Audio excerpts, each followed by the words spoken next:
Direito processual penal, ação penal. Continuando os estudos sobre as condições da ação, falando ainda de suas espécies genéricas, precisamos falar sobre a legitimidade de agir, ou também conhecida como legitimatio ad causam. E precisamos lembrar que, conforme a nossa linha do tempo processual, a análise da legitimidade de agir estará dentro do período de admissibilidade do processo, baseado na teoria da asserção, lembrando que essa análise vai desde a apresentação da denúncia ao juiz até o saneamento.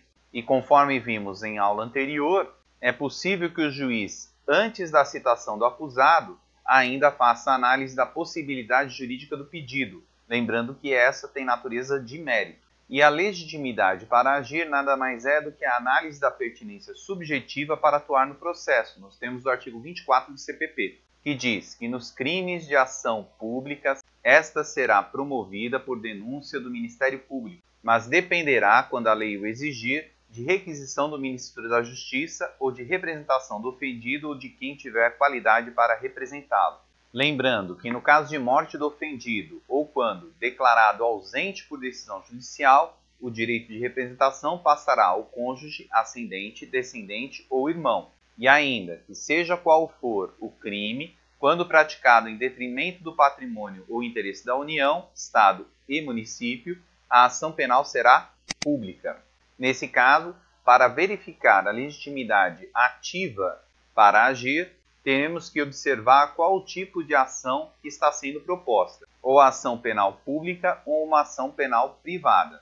Caso seja uma ação penal pública, quem deverá propor será o Ministério Público, porquanto esse é o titular da ação penal nos termos do artigo 129.1 da CF, que diz que são funções institucionais do Ministério Público promover privativamente a ação penal pública na forma da lei. Já com relação à legitimidade ativa relacionada à ação penal privada, essa deverá ser proposta pelo ofendido ou por seu representante legal nos termos do artigo 30 e 31 do CPP, que diz que ao ofendido ou a quem tenha qualidade para representá-lo caberá intentar a ação privada, e ainda que no caso de morte do ofendido ou quando declarado ausente por decisão judicial, o direito de oferecer queixa ou prosseguir na ação passará ao cônjuge, ascendente, descendente ou irmão. Nesse caso, precisamos ainda falar sobre a ação penal privada subsidiária da pública, que está descrita no artigo 29 do CPP, relacionada à inércia do Ministério Público, que diz que será admitida ação privada nos crimes de ação pública se esta não for intentada no prazo legal, cabendo ao Ministério Público aditar a queixa, repudiá-la ou oferecer denúncia substitutiva, intervir em todos os termos do processo, fornecer elementos de prova, interpor recurso e, a todo tempo, no caso de negligência do querelante, retomar a ação como parte principal. Lembrando que inércia não é relacionada a arquivamento, conforme já estudamos. E aí, nesses dois casos, no caso de ação penal privada, subsidiária da pública ou ação penal privada, teremos que a legitimidade será tanto para a pessoa física como para a pessoa jurídica. E um exemplo disso seria o artigo 138 do CP, que é a calúnia, que diz: caluniar alguém imputando-lhe falsamente fato definido como crime. Nesses casos, tanto a pessoa física como a pessoa jurídica poderão intentar a ação penal. Lembrando que isso também é válido para a ação penal privada subsidiária da pública. Aproveitando o ensejo, vamos falar sobre a nomenclatura relacionada à ação penal privada, que será intentada através de uma queixa, também conhecida como querela ou reclamação.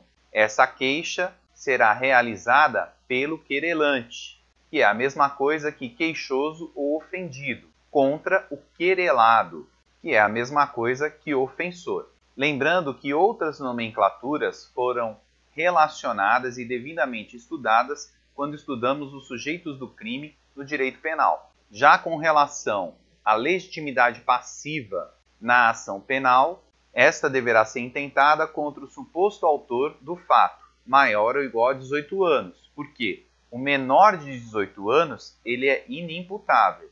E isso vale tanto para a ação privada como para a ação pública, que em regra será intentada contra uma pessoa física.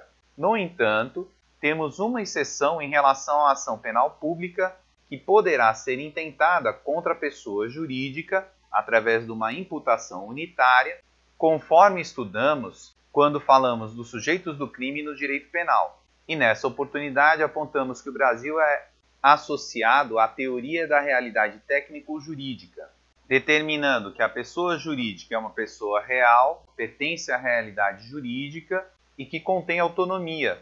Também salientamos que o único crime que foi regulamentado contra as pessoas jurídicas foram os crimes contra o meio ambiente nos termos do artigo 3 da Lei 9605. E falamos ainda que, com relação à imputabilidade da pessoa jurídica no direito penal brasileiro, informamos ainda que houveram 3 teorias em relação à imputação da pessoa jurídica. Uma que não aceitava essa imputação, uma que aceitava, no entanto, utilizava a teoria da dupla imputação, não é mais aceita, e, finalmente, a teoria da imputação unitária, que é aceita no ordenamento jurídico, podendo haver a imputação da pessoa jurídica de forma isolada no direito penal. Dessa forma, é perfeitamente possível a imputação da pessoa jurídica em crimes ambientais pela imputação unitária.